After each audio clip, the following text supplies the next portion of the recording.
Okay, that's better. Sorry, I had a little technical difficulty there. Uh, how we doing, guys? Carson's going to be along.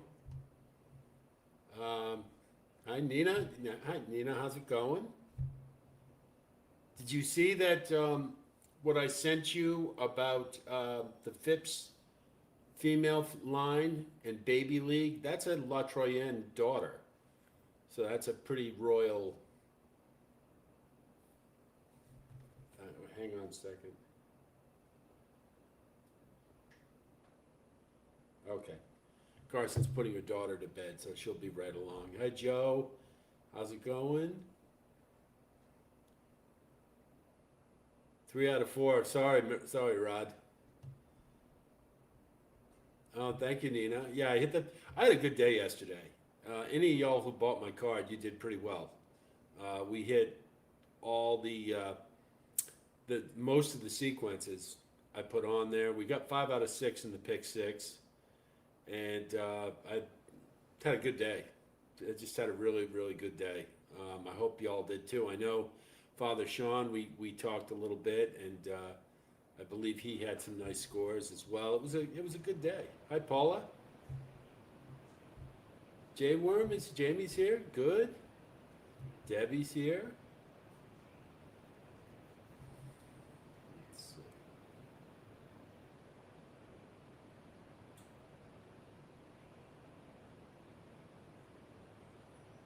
Yeah, I'm just Carson's having trouble putting her daughter to bed.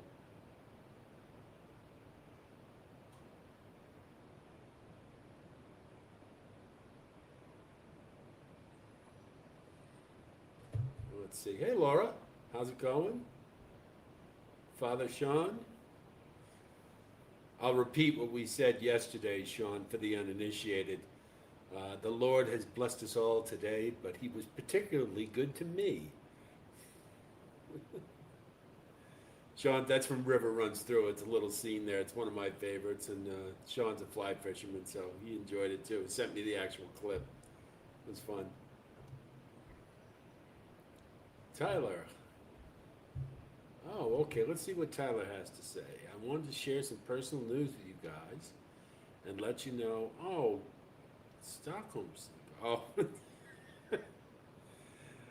oh yes. I know, Tyler. He just.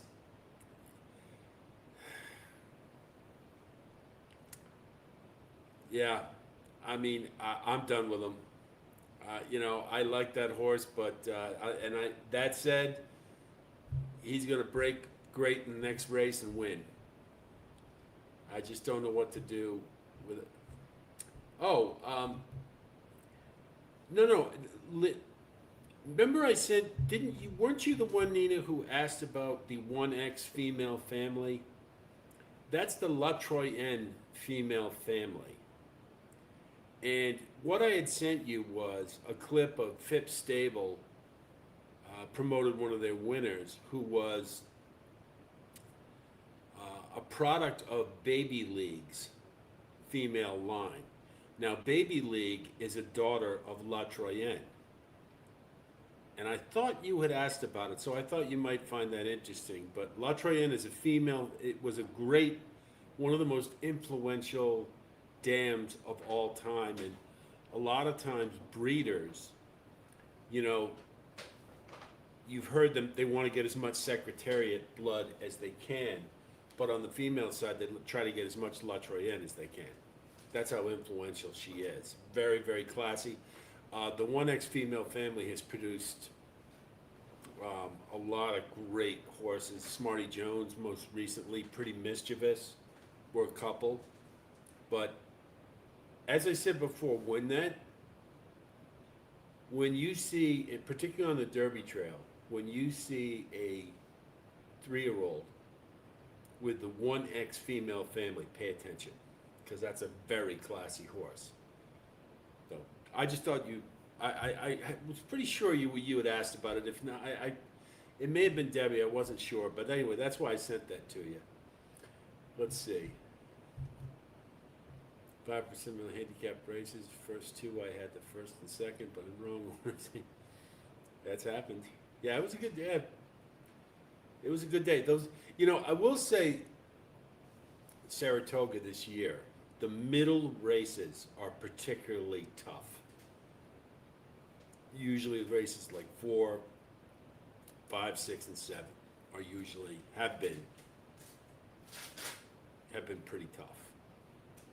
The first couple are always maidens, and those were some good 2-year-old maidens yesterday. I mean, there were some really good ones, and you're going to hear from a couple like Dolce Vita. You're going to hear from that one. Chad Brown or Red Poppy are a couple that they both raced in. I think it was the 5th or 6th race, and they both lost. And, Steve Asmussen's horse, it wasn't expected. I think it was at 9 and forget double-digit odds might have been. Ended up cruising home, closing like a freight train. Didn't expect it. I feel your pain, Bubba. That was me last week. I had a bad day at Saratoga last week, and just you stick with it, you'll rebound, and it's fine. I did, Sean. I loved it.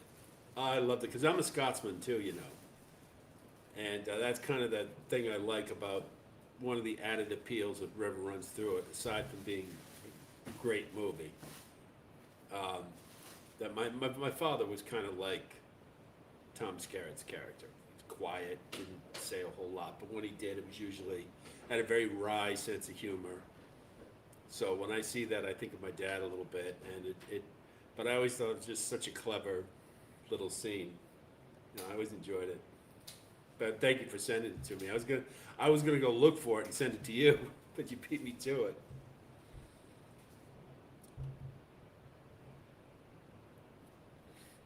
To Norman McLean, it's not a capital L, it's a small L. Remember the movie? He said we're Lowland Scots. Everybody will think we're Lowland Scots.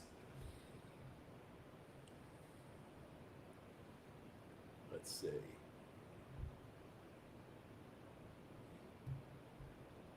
Yeah, it was Paul. Paul, it was a great day. It really was. It was Sovereignty did not disappoint. And a funny thing that I missed, and you guys know how much I like Bill Mott and the fact that he points to races. He was pointing to the Whitney all along. I really think he was. We thought he was pointing to the Stephen Foster. He was pointing to the Whitney. And third time seems to be the best. The third race seems to be the best race with Sovereignty, so, yeah. Alex, did you see my post? I got 4 out of 5 in the Assiniboia Downs pick 5. Nice. Last race, I lost to Shining Tiger. Oh, well, Sean's going to tell you about that.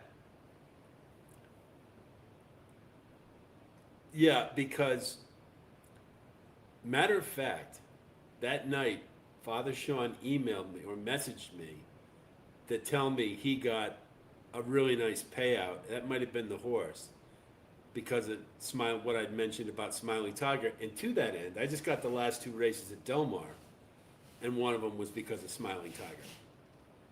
He rest his soul. He was just a great sire. When you see him, there's a couple of sires that I really like, and he's one of them. Twirling Candy's another one. Army Mule. Those secondary sides. Stormy Atlantic was another great one. Hang on, Carson's having some issues here. Let me take a look here.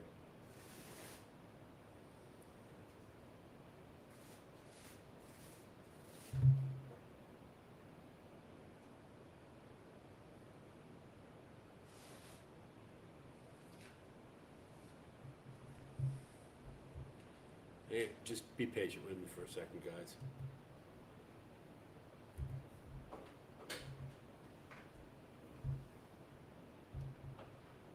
Wait, okay.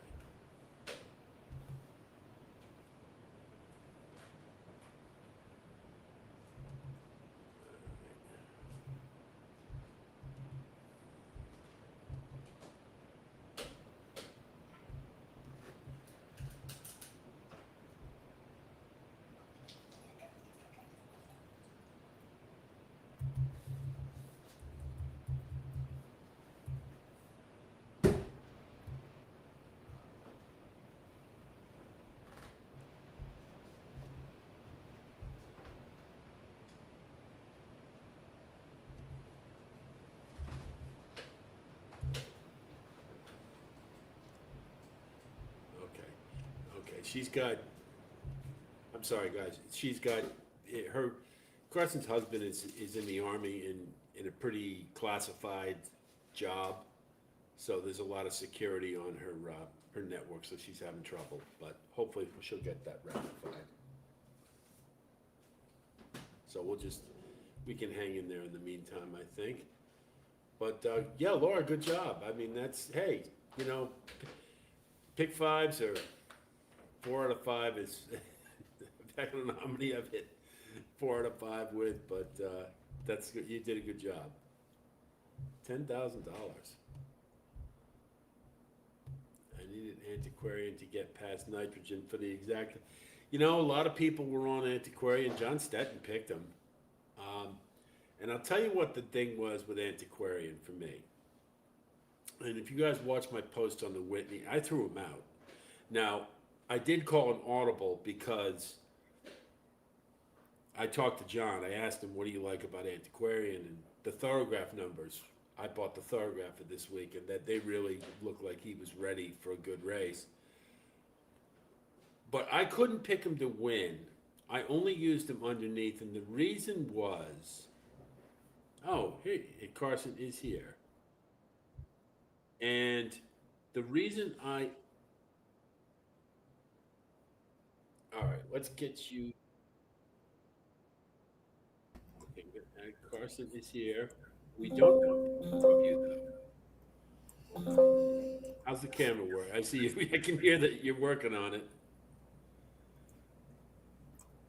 Yeah, it's not going to work. It keeps blocking everything. Really? Yep. It's not the same computer you used to use with Trusted Profits then, huh? I don't know. Probably not. That was a different lifetime. Okay. Well, anyway, we have you and we can still listen to you, and that's the most important thing. It is nice to see you, but we'll be okay. Guys, I unfortunately did not get the chance to give the kind of intro that Carson deserves, but I will do it now.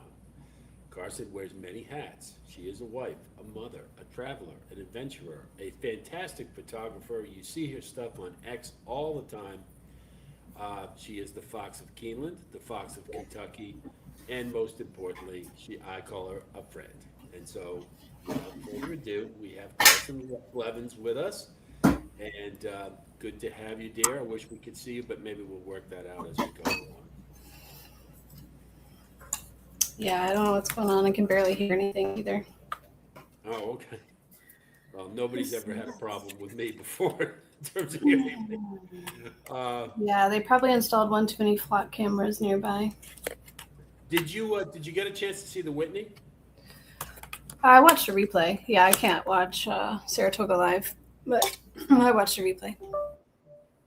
Because then, if you had to listen to Andy Serling, you'd throw up.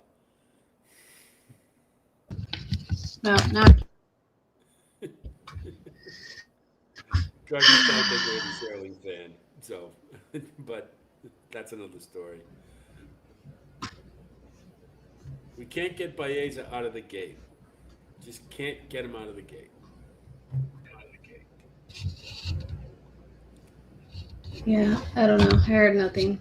I don't know if you can hear me any better, or is that worse? It's about the same. Okay. I have everything turned all the way up, and I can barely hear you. Wow. I think that's on your end, I'm going to guess.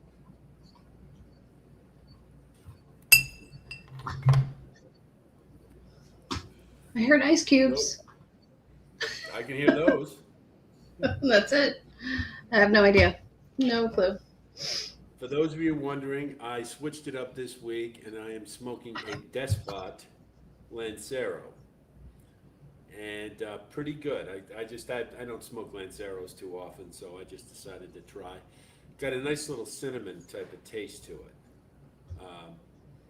Pretty good. And in Carson's honor, I'm drinking Mexican coffee with, if you can see the picture, Carson, that is Ocho tequila. Very, very high-end stuff. Had a good day yesterday at the track, so I said, why not? Nice. Congrats. Well, I texted you. I messaged you when and you got Sansero home.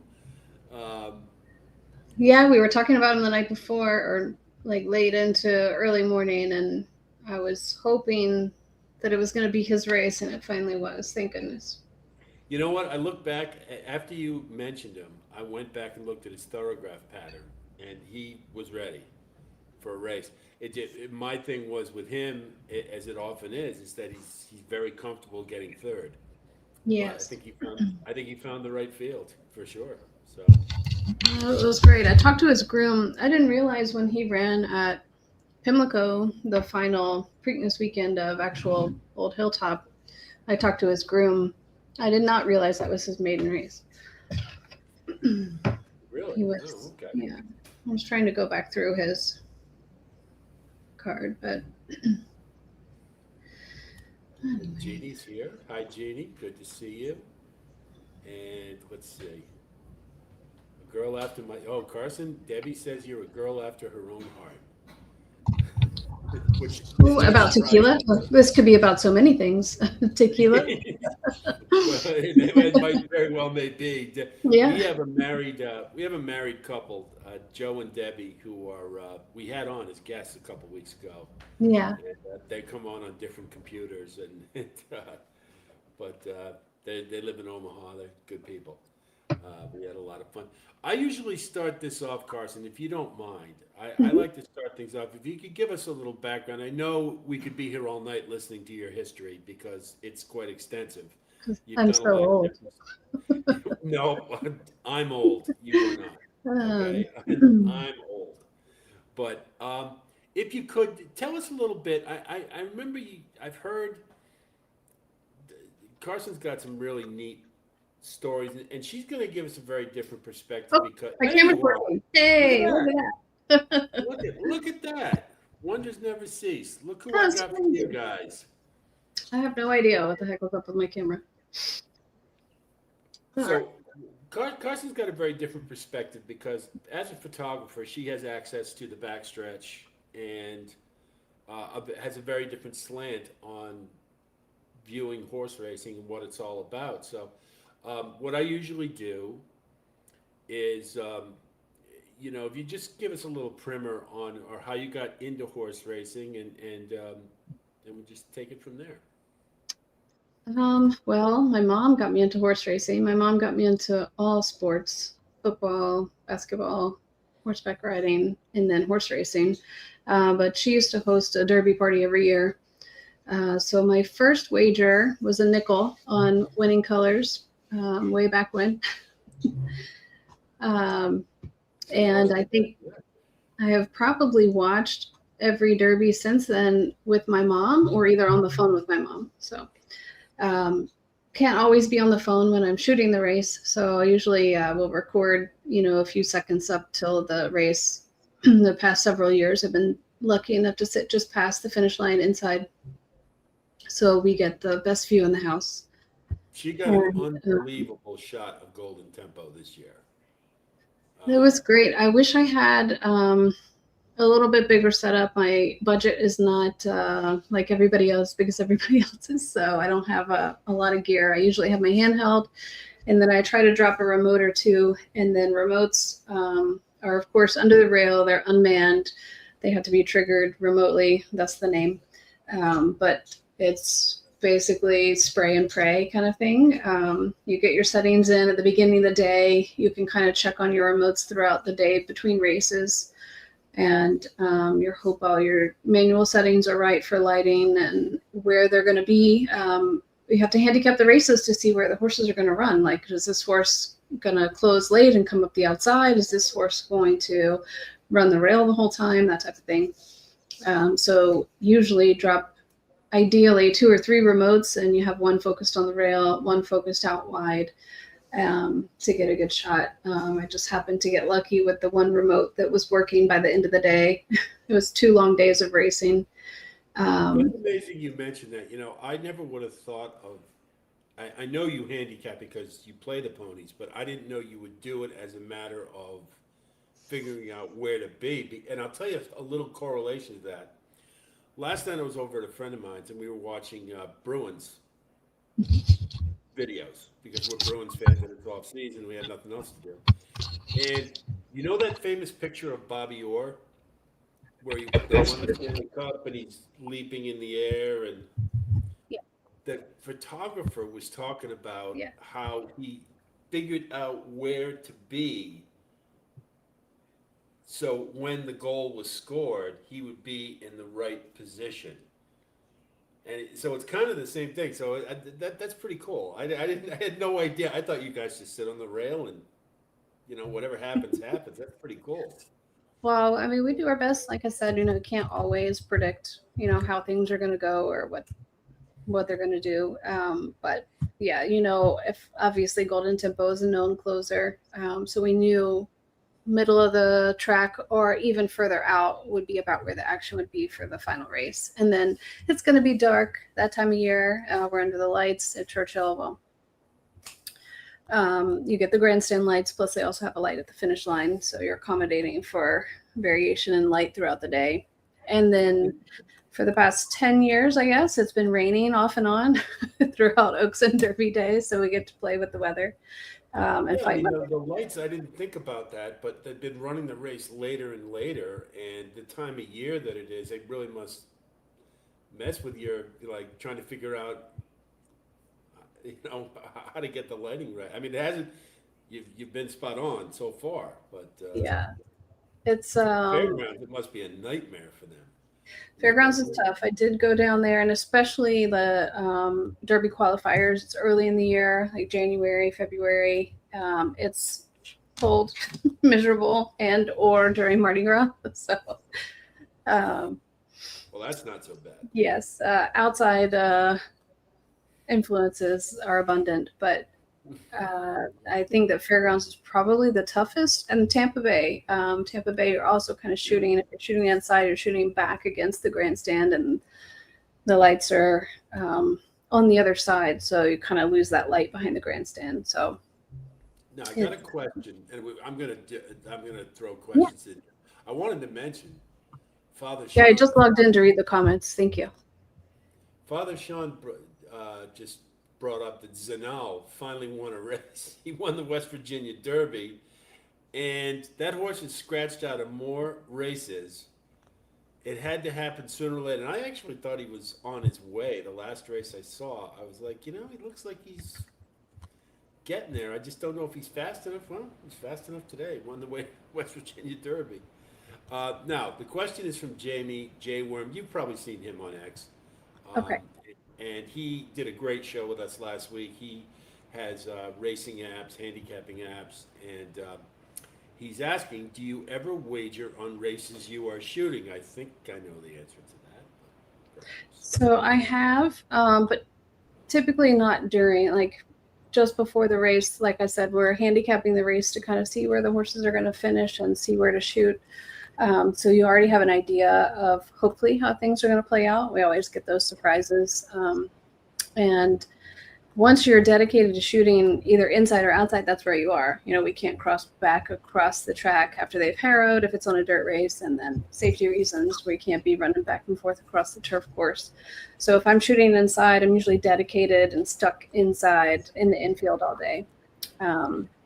So horses that are going to finish outside, hopefully the closers are finishing outside, and I'm getting a picture of them winning, closing on the other side of the horse. So the horse that's winning is not blocked completely by the inside horse. I hope that makes sense. So if I have a pretty good feeling about a horse closing or running up the middle for a late turn of foot, I will probably throw a few bucks on.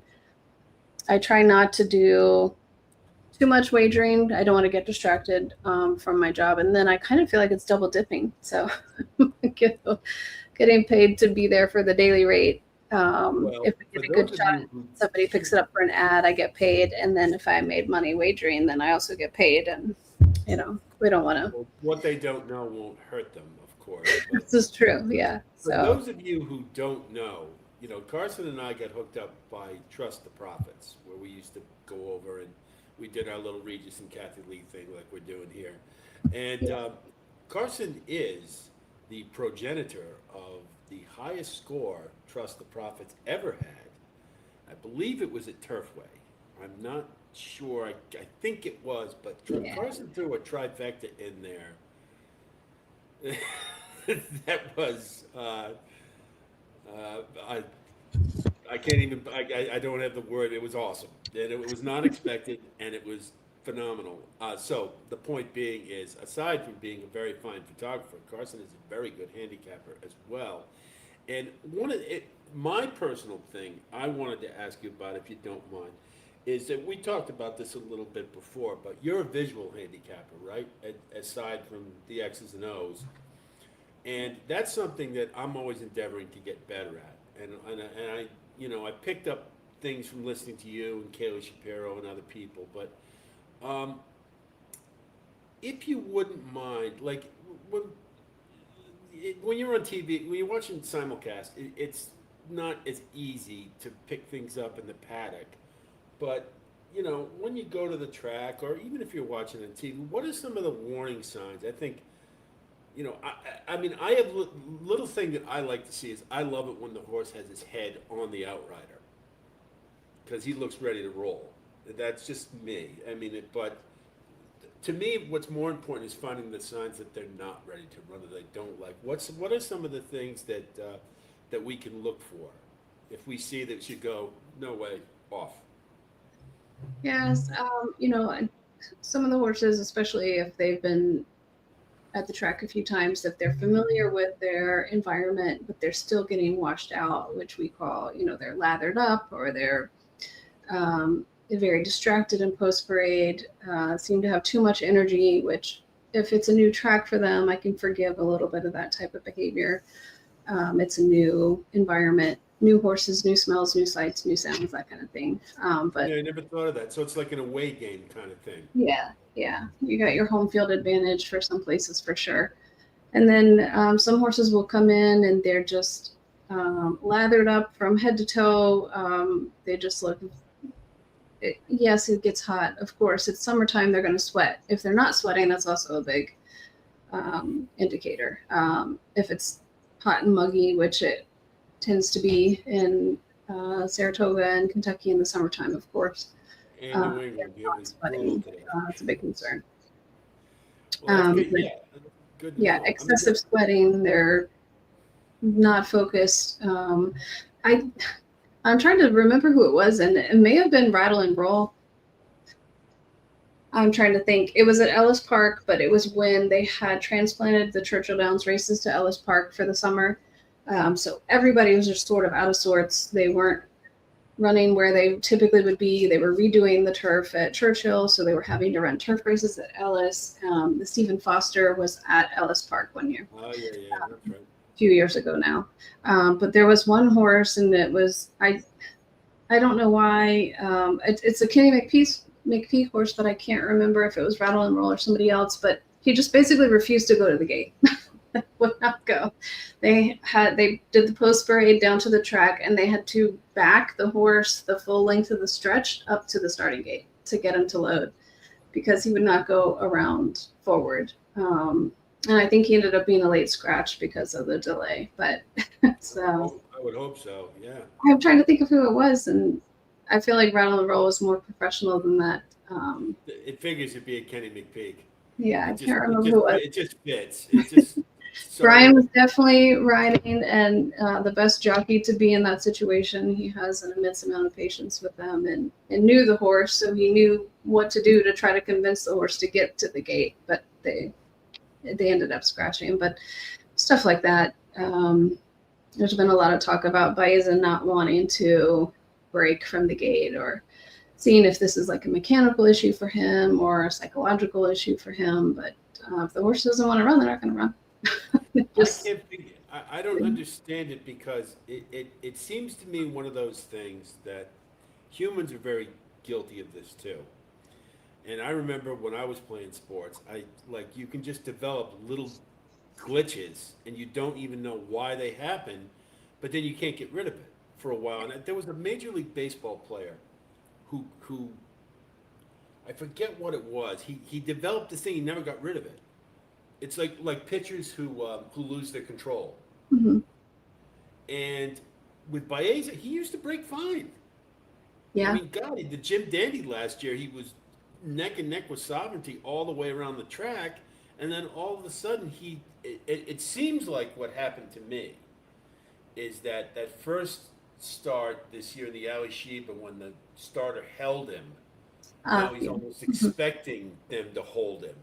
Right. And I don't know how smart a horse he is. And to me, it's, that it's something that isn't, that people discount all the time is that sometimes you have really smart horses and sometimes Yes. they're not so smart. And like a firm Yeah. keeping guy was like the smartest horse I ever rode. I could do whatever I wanted with him. He understood. But some of them like tap it, or tap it twice, or a lot of his Right. offspring, they're not that bright. Yeah. And so, but now is that, what would they do to correct that issue, would you say? What would you think Bill Hall So would do? for him, I'm not sure. I probably couldn't be in better hands now. Sadly, John Sheriffs is no longer with us, so we have a change of barn, change of coast. He's all the way over on the East Coast now. Different exercise riders, different program, but couldn't be in better hands than with Bill Mott. Yeah. And he would give him the time, I think, if he felt like this was some sort of mental anguish he has for coming out of the gate. If it's a mechanical issue, I think he would also, recommend some downtime. Sometimes just getting like a month or two turnout on the farm gives their brain a break, their body a break. Sometimes going back to gate training. They also have those weighted blankets that they can put on the horses when they go into the gate. Kind of calms anxious issues, or like neuroses for loading into the gate. I've seen that a good bit, much more in Australia, or even overseas in England than I've seen it here in the States. You know But they what? do. That's a very interesting point you bring up because I have seen that in England where they Mhm. pull it right away and they're gone. But I think they used more padding in the gate yesterday. Now, is that routine, or would that be something that the other trainers might be like, that's gamesmanship? You're giving him a little bit of an edge. If he can't break out of the gate, he can't break out of the gate. I mean, have you ever seen anything like that, or? I don't know as far as like other padding. If they have a tendency to break early, then they could put the padding obviously on the front. That's what happened to journalism. He had issues coming out of the gate and was injured coming out of the gate mechanism. Um, I don't really know, really, as far as some apparatus they could put that would break with the gate splitting open, just like padding on the front. So if they tend to lean up against the front of the stalls, or I call it a chute, just from old school Western days, but it's basically like a cow chute. But typically, I think when you say chute, people think of the lead out of the track up onto the main track. So for chute, when I'm talking about the physical metal chute that they stand in, the stall, the gate they break from. Um, there's lots of different things that they can put there as far as like inspections and what has to pass. I'm admittedly not very well versed with all of this and what goes through the channels of getting checked and passed and legalities for what they can put in there. I wish I It knew just seemed more, like but I had never heard of it before myself, that was something that they would do. And the mhm. fact that it was only being done for him, that's when I said, well, I wonder if somebody like Steve Asperson, I could see him being like, hey, Yeah, that's your job to get him to break out of the gate. If he can't do it, he can't yeah, do it. But yeah, it didn't matter. Well, he had a lot to complain about other than Baeza yesterday, but I don't think Magnitude likes Saratoga very much. yeah. No, I don't think, and the horse He was probably brutal. He was needs a nowhere. couple months. Yeah, he needs a break, but you don't know until you know, right? Right. And they're going to Well, be very loud and vocal about when they need the break. So, I have a um, couple of questions. I want to make sure we get caught up here. And the first one yeah. is, and I think I well, oh, this is about your favorite photo. you've ever taken in a horse race? Do you have a favorite? Favorite photo I've ever taken in a horse race? I don't know that I have a favorite race photo. I get a lot of pictures on the backside. I am partial to just because I get to see more of the relationship with the stable people with the horse. You've had a Trying lot to of think of like an in race photo. I don't know. So I can tell you probably my favorite race photo that has been taken is not by myself, but by Deb Roma of DRF, and that was I ride in the Jockey Club last year at Saratoga, because that was pretty incredible when he was basically on White Obarrio for a few strides after coming off Mind Frame. And if you've not seen that photo, I'm astounded it did not win the Eclipse Award last year, but Deborah shoots inside. So it's a very unique angle of that situation of Irad coming off of Mind Frame and basically keeping himself from getting killed in the field. Yeah, he rode 2 horses that day. It doesn't happen too often. I Yeah. know somebody asked, and I don't, but this is a logical question. Who's your favorite horse of all time? I think I know, but I'm going to let you tell them. Yeah, I think I'll have to be with Rebels Romance. And somebody told me he was with the Lifetime program with Godolphin. So you have the opportunity to apply to adopt him to be his forever home. I don't think the Appleby girls would let me have him, but did called Godolphin last week and asked the application process and what I needed to submit to retire him here in our, tiny 8 acres property in Kentucky. But he's probably by far the coolest horse I've seen run in quite some time. No, he's a gelding, isn't he? Yep. They gelded him, and I was trying to go back and think if they gelded him. So he had a very scary spill at Saratoga several years ago and almost was done racing. That's right. I remember that. I remember because I bet on him, of course, and that's why you remember it more than anything. He went down in the turn. Another rainy summer. I will not go back and watch it just because it's hard for me to watch that kind of stuff. But Richie was riding him, Richie Mullins, and probably saved the horse. And I can't remember if he had been gelded prior to that or if they decided after that accident maybe he wouldn't be able to return. Or sometimes when horses have to go through these long periods of recovery and downtime, if they're intact, they don't behave quite so well and they can re-injure themselves. So it's possible that he was gelded after that to give him just a little bit more, malleable mindset for recovery. And it's just, studs have some certain tics and behaviors that are harder to manage when they have limited turnout. They're restricted in their movement. They have to be in the stall so many hours and have to be hand walked for so many months when they're doing these long-term recoveries. And if they're gelded, it kind of makes it a little bit easier on the horse and the people trying to get them through that recovery process. So, I feel like that's when he was gelded, but I'm sure that they are wishing that he wasn't now at this point. Indeed. It's interesting because White Obarrio hasn't been gelded. Yeah, everybody thinks he is because he's been running so long. Everybody just assumes that he is, but no. Well, the funny thing is that he apparently has a stallion deal.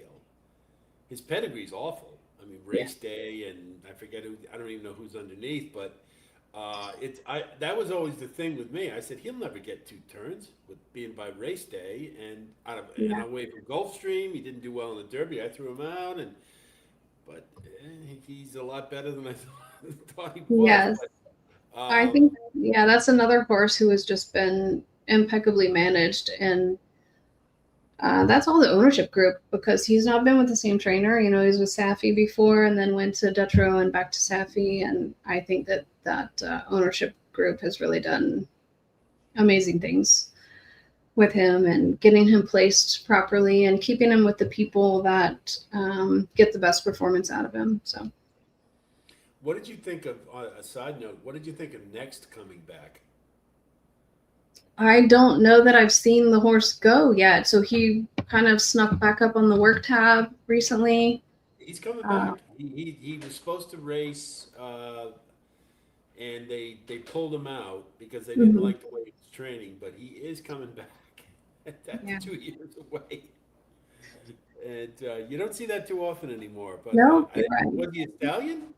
Was he a stallion, and then So, they? I mean, he's no longer intact. I just can't remember, like I said.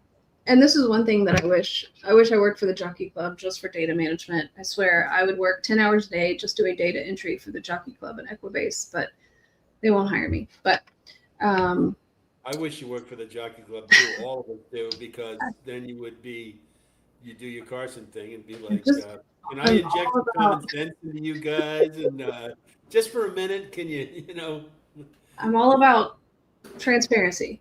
So you can go on and you can check the registration status of horses if you have a registry account. Just a peasant like myself, free account with the Jockey Club. However, the forms that are filed, they don't show the dates. So that's one thing that I think that a lot of people wish, you could see.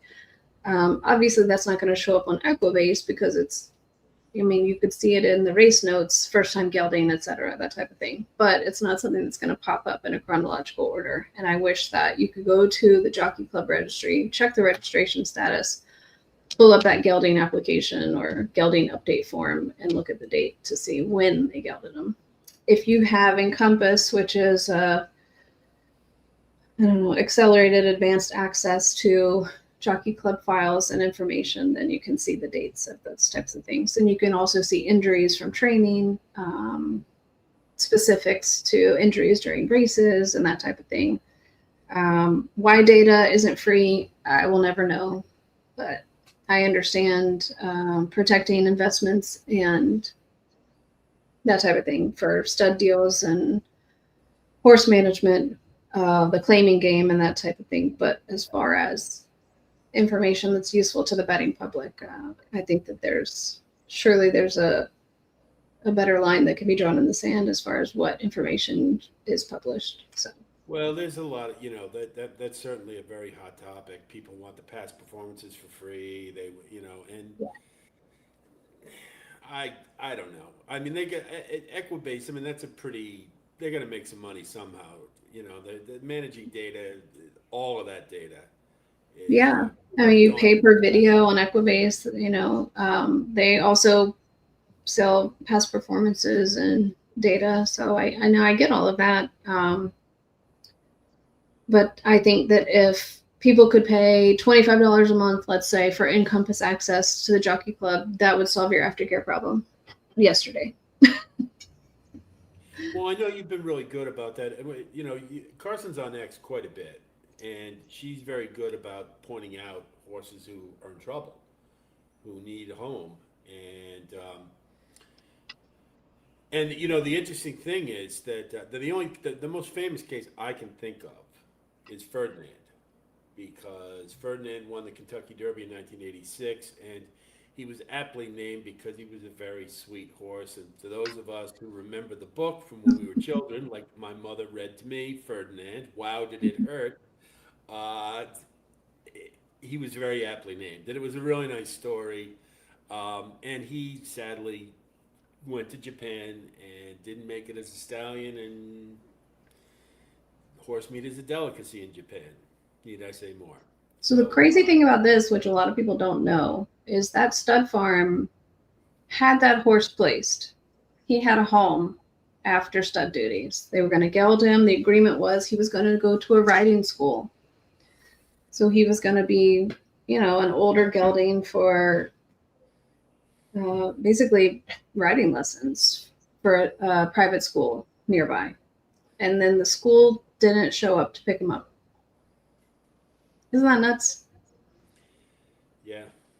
So the stud farm did their due diligence. I feel like they did not follow up with the person that did come pick him up, but they did have him placed in a well-meaning third career.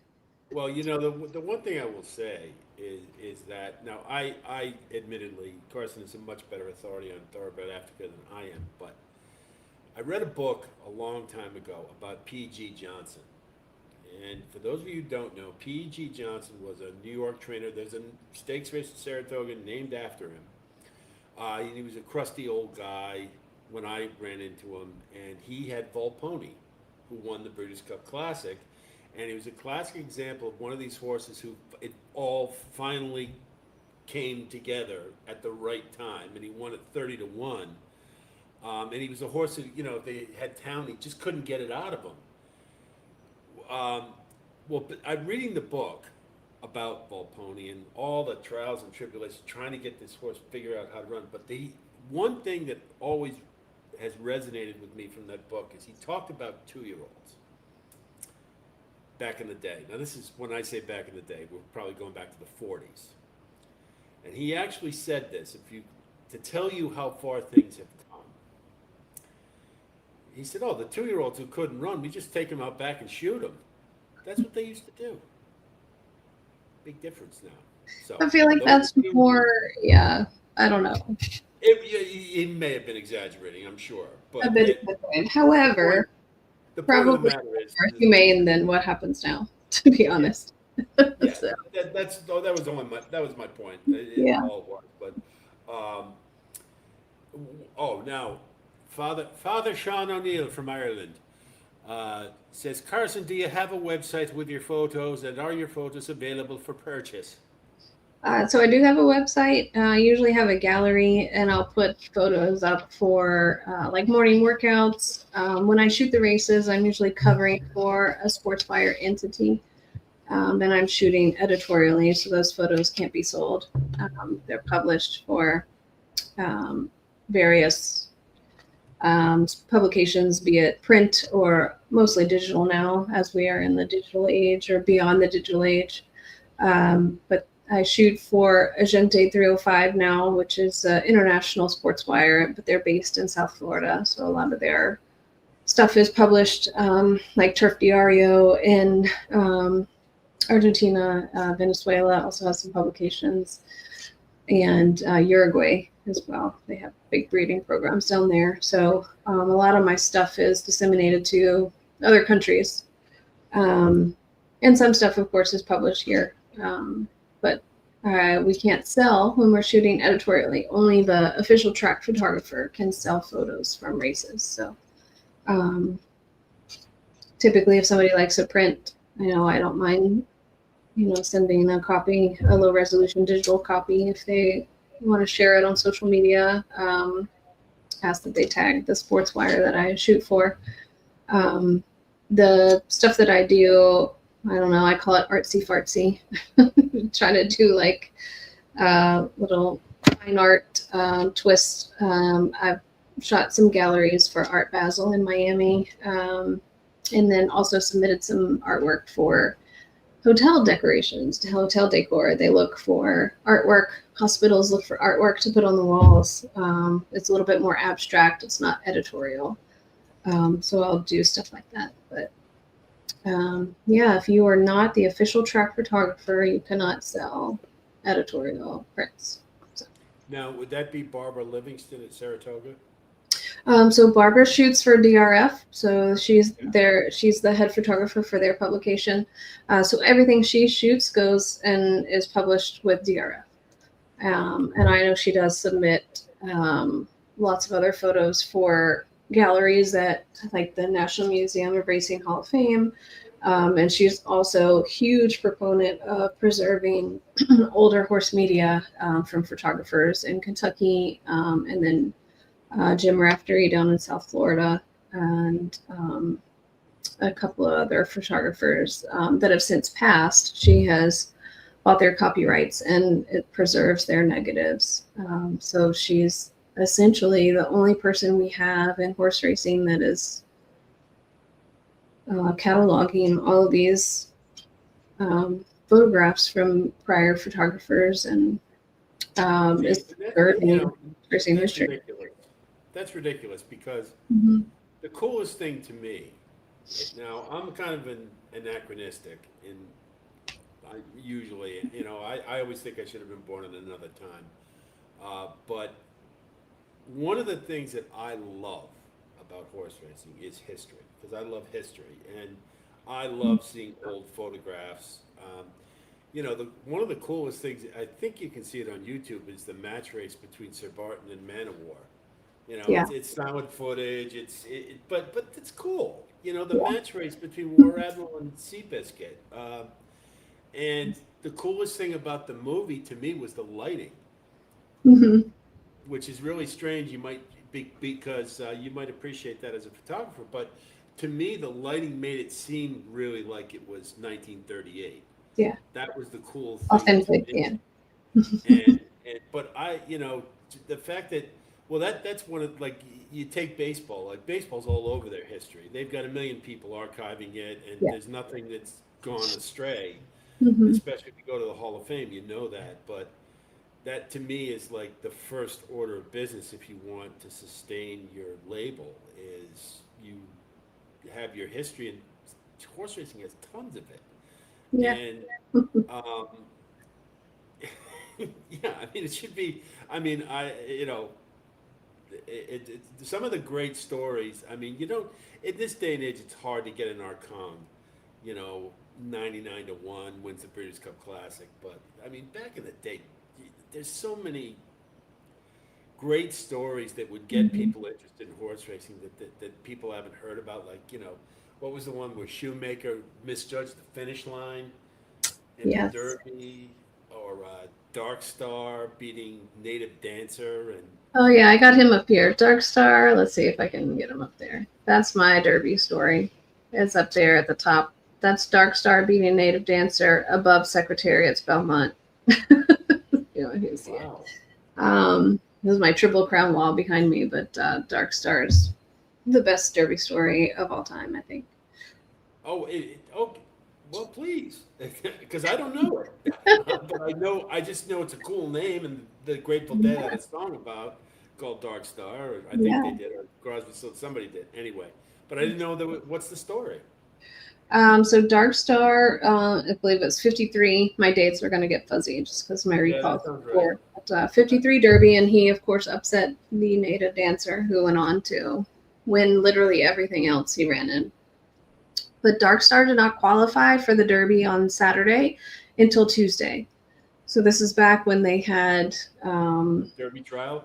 the Derby trials. So he won the challenge on Tuesday, won himself a spot in the gate on Saturday, and ended up upsetting Native Dancer. But his owner, Mr. Guggenheim, is who my stepfather worked for when he was growing up down in South Carolina. So Cane Hoy Stables is where Dark Star was a stallion after he retired. Unfortunately, Dark Star was injured in the Preakness. He's another what if. And ended up being retired and going on to sire. But Cane Hoy Stables was the name of Mr. Guggenheim's farm, and I grew up in Cane Hoy, South Carolina. But my stepdad worked on a farm owned by Mr. Guggenheim and used to ride the horses and manage the cattle down there. Of course, Cane Hoy Stud Farm was in Kentucky, but they also had the farm down in South Carolina named after that town in South Carolina. Now, did you ever go to Aiken, to the track down there? Because there's a track in South Carolina. A lot of people don't Yeah. know that, but Yeah, it's like they do the Aiken trials there, and there used to be a huge thoroughbred facility in Holly Hill, South Carolina. So it was just off I-26 if you were headed west to Aiken from Charleston. And they had a huge facility. I think it was 180 acres, which for just a 2-year-old facility was ginormous. Obviously not large by standards of huge breeding farms, but this was strictly prepping 2-year-olds. And I can't remember who bought it. It was for sale probably 20 years ago now. But then they also had the Aiken and Ellery trials. Ellery, of course, is where Chris Antley is from. And we used to go up there and ride. We would exercise the thoroughbred babies because we were dumb enough to do so. Nobody else wanted to get on the fresh babies. And rode a lot in Camden and in Aiken. And they've got lots of prep farms in Aiken. And Aiken's really like the layover town because you're right off of I-95 in South Carolina, so you're halfway between New York and Florida. So I think a lot of the horses that are being prepped down there do well. They get adjusted or acclimated to the humidity for Florida, and then they have a nice spot. What I was going to pivot off of that is that I don't think a lot of people are aware of how much goes into even getting a horse to the track. Yeah. And like if you read books, like when I was reading Secretariat's book, Bill Nack was really cool about Mm-hmm. explaining like they have to be broken. Yeah. Just like in the westerns, like the cowboys getting on, they have to break them first. Yeah. And I remember them talking about with Secretariat, they just put somebody on his back, lie on his back, just so he gets used to somebody on his back. Yeah. And it's, I mean, I've always been fascinated with. I've seen little bits.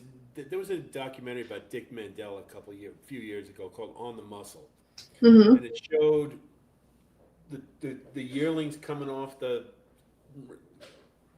go to the farm to be broken and get prepped before they even get to the track. Yeah.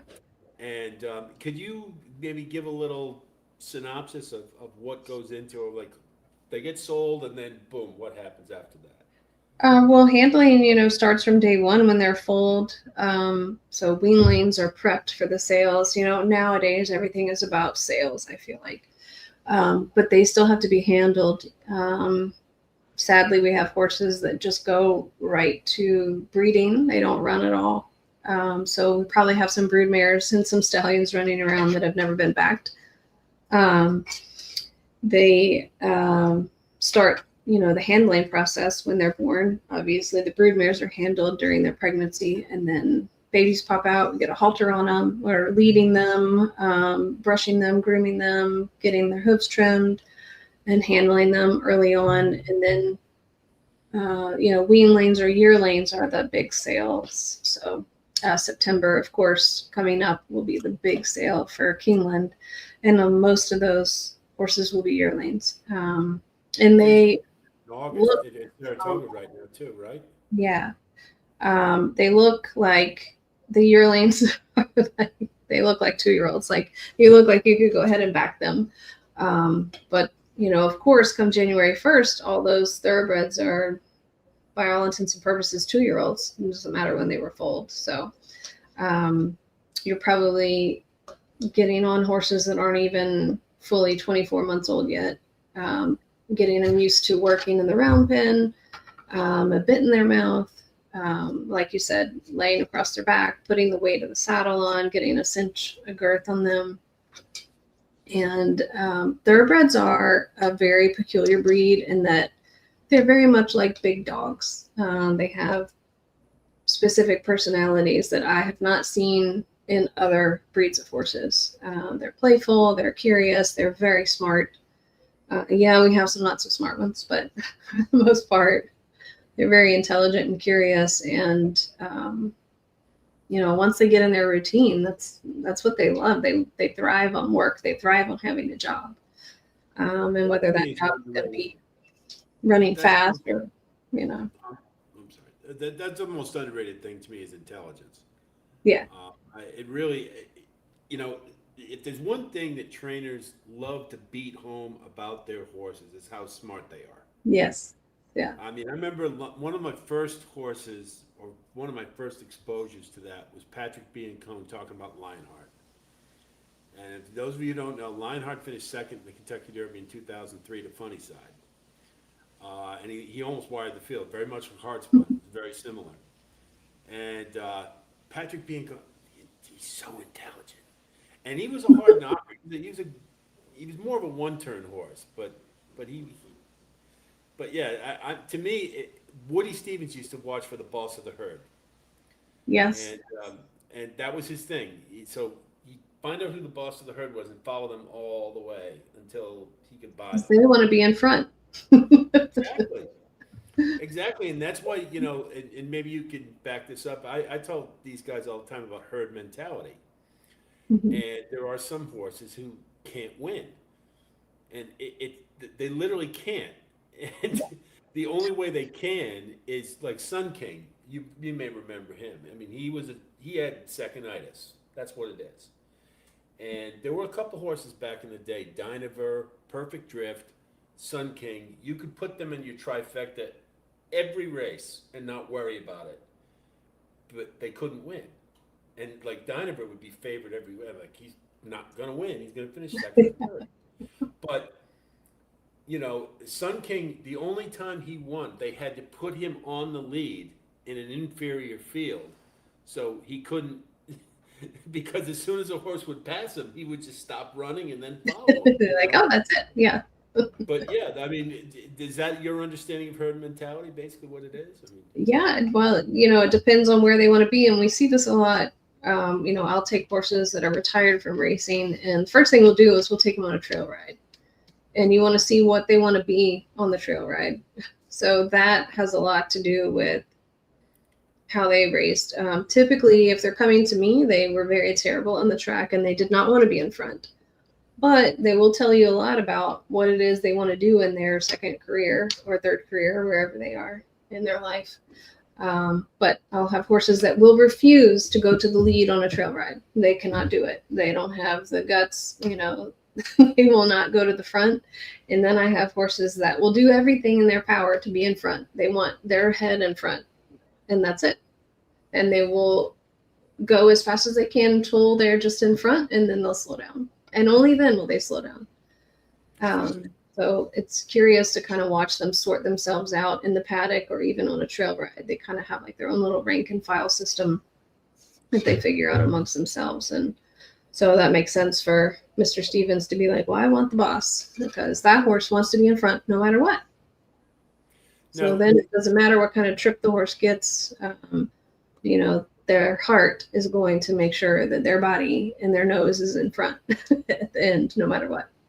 But that's like an added challenge too, is that if you get a horse like that with obvious ability, like Curlin, like the thing they always say about Curlin, the ultimate alpha male, just like, Burt Reynolds, like macho. Yes. He can't help himself, yeah. But you got to teach him how to rate. Yeah. Which is, I imagine, I mean, what do they do when you have a horse with that kind of ferocity? Like when Man of War ran. Yeah. I don't know like specifics as far as gear. I don't remember Curlin's hardware, if you will, but we have certain different types of bits. There's different types of signals that you can use where you're riding. So of course jockeys don't use their seat because they're not seated in the saddle. Barely any part of their leg is on the horse, so there's not a leg signal coming. This is all handwork, or weight of your body, position of your body. There's different types of bits that they can use to help control or give that signal to the horse, because you're limited on physical signals when you're a jockey, But I remember in Seabiscuit that they talked about the ring bit. Mm-hmm. Because Indian Brew was the horse they were talking about. He was in the big cap, and they said if they use the ring bit, they're going to hold him back. And it's the only time. I mean, I know there's all kinds of different bits, but that was the only one I've ever, To keep them. He wanted to be challenged. Look him in the eye. Exactly. But I mean, to me, it was like Man of War. I remember reading about him. Apparently, the jockey would always be soaking wet after the race, because he had to work so hard to hold up, because they were afraid the horse was going to burn himself out. He was that good, if he goes full blast, we're never going to get him back. And, so he was like this the whole time trying to hold, because the horse set the track record every single time he ever ran. But people forget that, and he, of course, I don't, to be quite honest, I mean, if he had run in the Kentucky Derby, I don't know that there would be, the arguments would be a lot firmer. I don't think people would be quite so secretariat if they won the Triple Crown, because, and he's from Kentucky, so of course, Secretariat's a Virginia bred. A lot of people forget that, but yeah, Caroline County. That's right. Household, Virginia. Yeah, But what's the what was I thinking? Oh, I know. Tell me now. You guys have to understand. Like Carson sees horses from a different perspective than we do a lot of times, and we mentioned San Siro earlier. And I think one of the things that caught your eye was his nose because it's kind of funky, Yes, isn't he it? has that huge splotch. So I call it a splotch. So I guess the technical term for just the white nose marking on the thoroughbred is a snip, but his is just kind of like sploosh. But yeah, I remember notice him getting his bath at the Stakes Barn at Old Pimlico. And like I said, I believe that was right before his maiden race. I was trying to go back and look and see, but I talked to his groom right before he was going in, and I kind of thought he was going to run better there at Pimlico, but um, Brendan has an immense amount of patience for his animals, and I knew he would get his race. I just didn't know exactly how long it would take. He got his perfect distance and got his perfect trip, but he's just one of the, I don't know, it's one of those horses that they catch your eye and you're watching them, and then you talk to the people that handle them every day, like his groom and Brendan, and his groom's name is John. Sorry, I don't mean to diminish him by not giving him his name, but his role is important because he handles the horse every day. So I usually will talk to the groom about the horse. Not to say that there aren't trainers who know everything about their horses either, because that's not the case. So you could perhaps divulge that information to us before they run. Before I gave you Well, San that Siro. information never hurt anybody. I gave you San Siro and then blindly bet any City of Light maiden. They've been winning hand over fist at Ellis, and that one paid like $36 yesterday. Yeah, I mean, what I was amazed at was, well, I saw something yesterday that I did not expect to see because the Life is Goods have just been unbelievable. And I had Life Changing last week, and I didn't even Yeah. think about any other horse. As soon as I saw Life is Good, that's it. And Mm-hmm. but Dolce Vita yesterday didn't run a step, and that was a Life is Good, which was really surprising to me. Is there anything in particular that you would say that makes for a good first-time starter stallion? Like what would be a quality that you would think would make like a Danzig or some of the great ones or Speightstown or Yeah, I don't know. You know, Tacoma? you have to go back and think that Life is Good is very much like Sham. Had there not been a secretariat, Sham would be the be all end all. And had there not been a flight line, Life is Good probably would have cleaned house on almost every race he I went thought in. he was more impressive in the Breeders' Cup Classic than Yeah. Flightline was. And then Olympiad, I will not discount him either. I don't know that we've seen his first batch. If they're just out this year. I'm my years get blended together, and I'm terrible. Oh, I Since know. COVID especially. But are we seeing the Olympiad babies start out now? He was, I think, a little bit underused because he was also overlooked. Um, Now, I here's a question from Paula. I'm sorry. Here's a question Oh from yeah. Paula Elson. And Paula, I think I may have seen you before, but if I haven't, welcome aboard. Good to see you. Carson, do they have pro pre preception preconception Proprioception, yeah. training Hmm. with the So youngsters? Any yeah. other training other than basics? Hmm. Yes, I know that some trainers do focus on that, and I think it's particularly important with the horses that grow faster than, like, their bodies are growing faster than their brains. A great example of that is Great White, who's just ginormous. They need to know, like, how to use their legs, where their body mechanics are going underneath them, and especially at a fast rate of speed. I think that just they're sort of like a large breed dog. If you have Great Danes or have been around Great Danes, they don't really know how to use themselves at first. So you're teaching them how to use that huge body and use all that power that they have. and all that Well, muscle.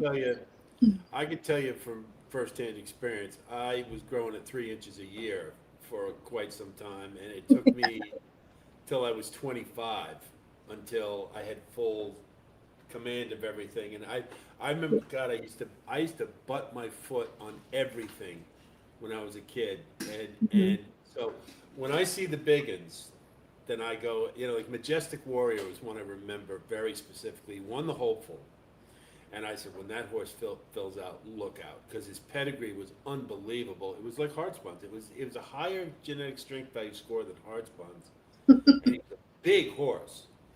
And I think Shug McGahee trained him. I can't remember, but you looked at his frame and you could just tell if he just all he needs to do is put on muscle and grow into himself, and he's going to be dangerous. Well, it never happened, but that's a thing that I've mentioned to these guys before, is that you always want to pay attention to the month a horse was born when they're Yeah. two, especially because if they're a May 2-year-old, they're still a yearling.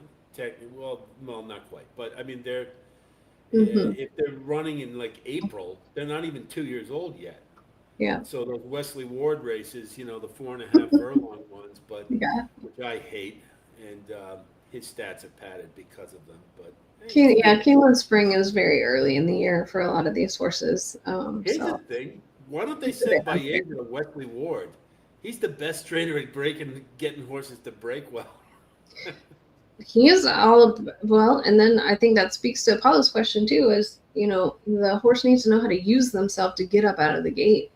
Gate Yeah. training is so. It used to be we could not register the horse, or they would not get their upper lip tattoo until they passed gate training because they didn't want horses getting hurt coming out of the gate. So that was like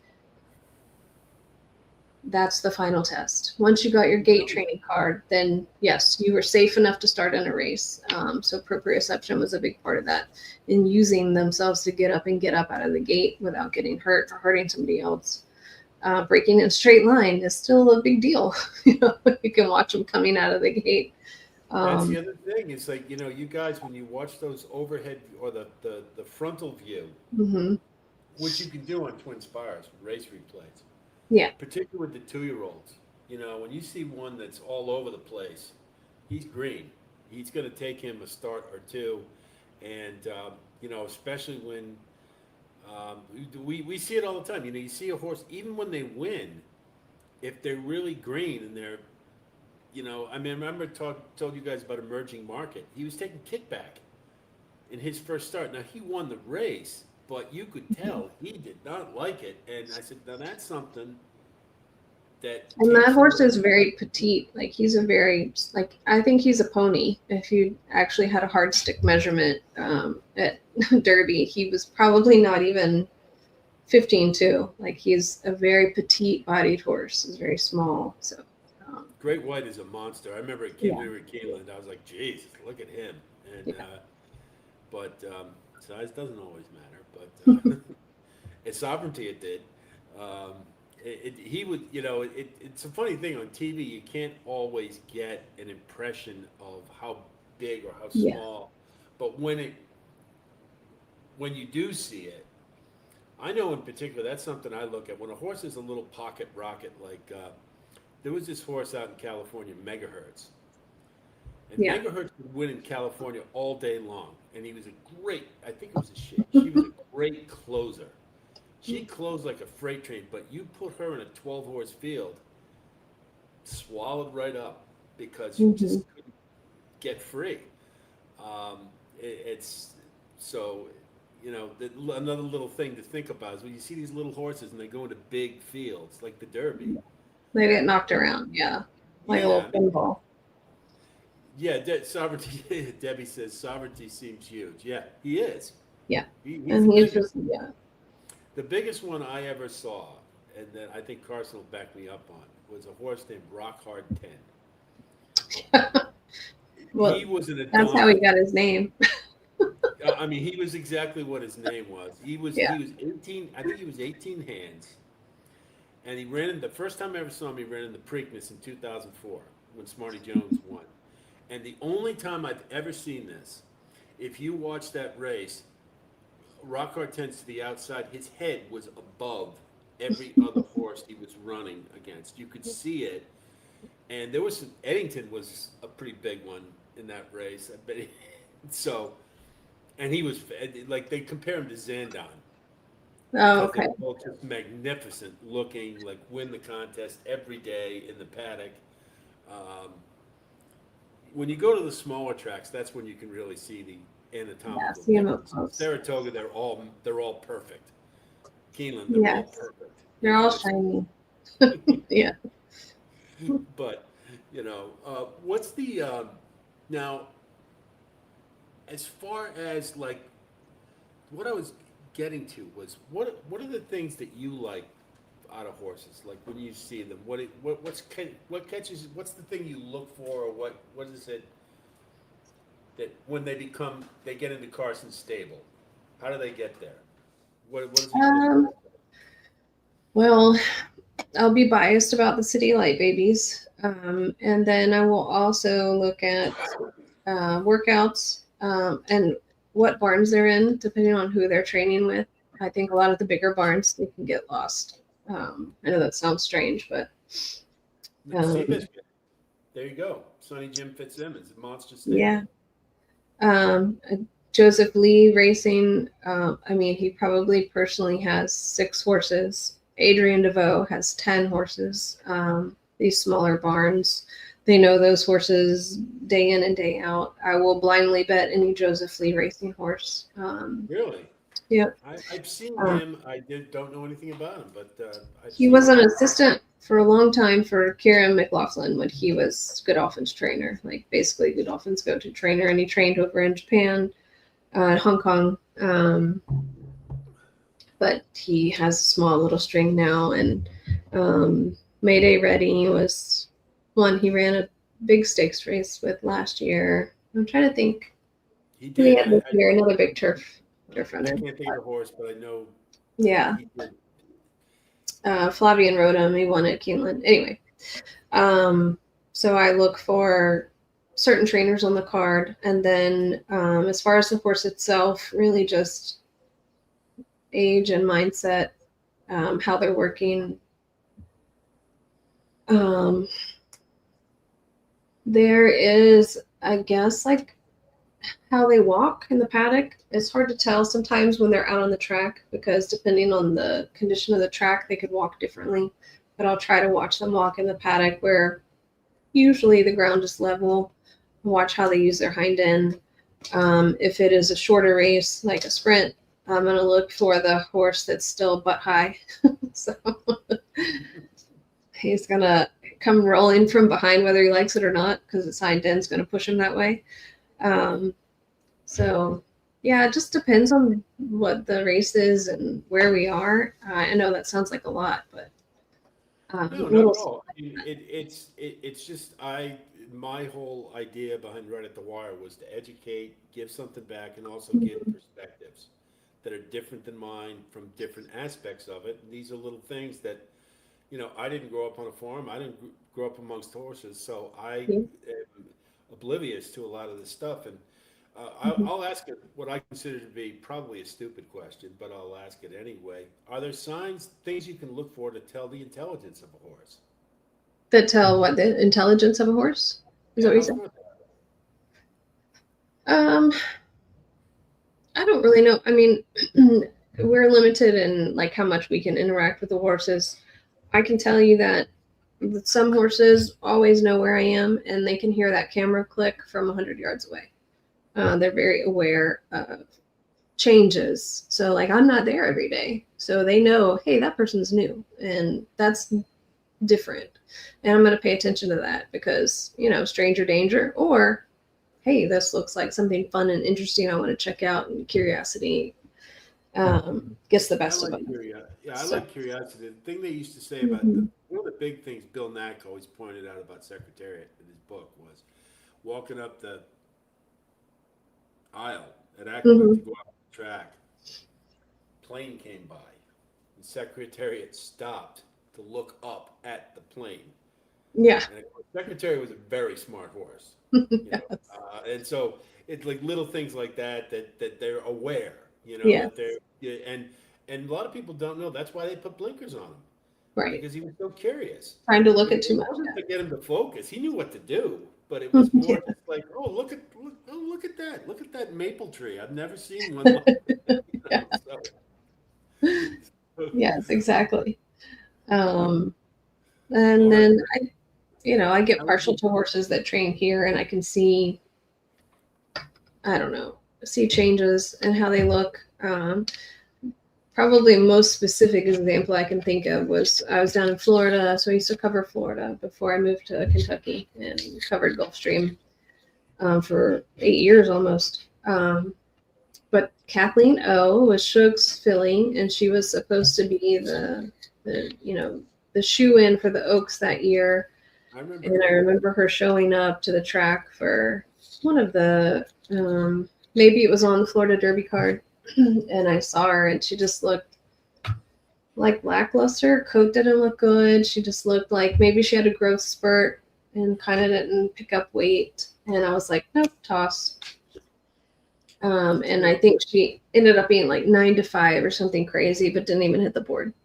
Now So, there's a really excellent point that I bet everybody will attest. They have heard a million times from Acacia Courtney or Maggie Wolfendale about they're dappled out. yeah. Now, what does that mean? Well, dapples are on like a dark, so we can't count dapples on a gray because they're dappled no matter what the condition what condition their body is in because of their coat phase. So gray coat, the gene mutation will have a dapple phase. But dappled out for like the darker horses, the dark bay horses, you can see, and it's a reflection of like the fatty acids and omegas and coat condition and body condition. And it's sort of like a highlighting. It gives a certain look of a pattern to the coat. Obviously, they don't have a pattern because they're just dark bay or, bay.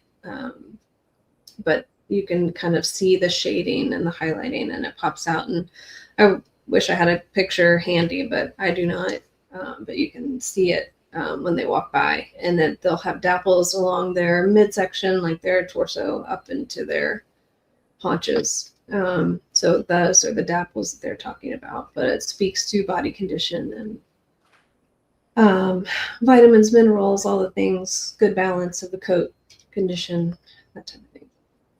Now, there's one thing that I remember John Stetton talking about because he owned horses, and this is another thing that we don't talk about too often, but he Mm-hmm. used to claim horses, and he said, I used to claim them from cheaters.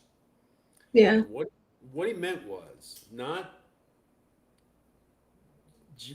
the juice man, George Navarro, not that. What it meant Right. was, what he was talking about was trainers who don't feed their horses the greatest stuff and don't necessarily take the best care of them. Mm-hmm. They can get them on the track, but their welfare isn't necessarily the priority. He said what we used to do, we'd claim them, bring them, feed them well, and he's like, you get a new horse in about a month.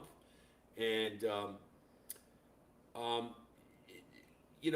why would that make? I mean, it's obvious it'd make a difference, but where am I going with this? I'm trying to figure out like what would be like the ideal type of situation in a stable for a horse, like for a thoroughbred to get the best possible what am I looking conditioning or best possible conditions, let's say. Like as far as their day-to-day care at the track, it really depends. Probably the amount of food that they eat. We do it by weight. You weigh the food in the scoop. I think people would be astounded at how many pounds a thoroughbred eats. Then you're putting oil and supplements on top of the grain. And then hay. They're eating hay constantly because you don't ever want their gut to be empty. Then they'll overproduce acid in their stomach and get ulcers and stress and colic and die. And they always try to die. That's just what they do. They just try to die.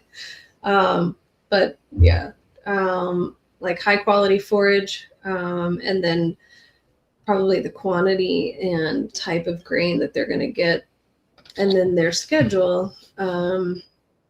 So if you're going out and you're working at 5 o'clock in the morning or 6 o'clock in the morning, you're getting fed at 4 o'clock in the morning. So they've already digested their meal and then do their training. Then they get cooled down, and then they get lunch, so to speak, around 10:30 or 11 o'clock in the morning. But yeah, probably I think people would be mostly astounded by the amount of weight that thoroughbred eats in grain and in hay every day. So high quality hay. And then, like I said, the grain with the oil and supplements and vitamins is going to be where they get their energy. The food that they're getting on the track is like high test. I call it like dragon fuel. So you wouldn't feed that to a horse you just want to ride around the backyard because they're going to have all this energy, and not any way to burn it off. But What about, now this may be going far afield, and what about Lasix? Because obviously nowadays, I'll tell you what I know. That maybe that'll make it easier. I've heard a guy who used to be a trainer talk about it's not horses running with Lasix in the races themselves; it's training them with Lasix that is the thing that we should still have. And I don't know if that's too, if I'm going too far afield, please tell me. But you can talk about Lasix a little bit, or what you know, what it does, how it helps. yeah, I think it's used for multi-purposes. Lasix is going to flush out things a lot faster. So It's a diuretic, right? a diuretic, yeah. So you're washing out toxins. You're basically giving the kidneys a boost to flush out excess water and toxins. So that's where the saying comes from, to pee like a racehorse, because they would get the Lasix and they'd pee buckets of water. So you're losing your hydration.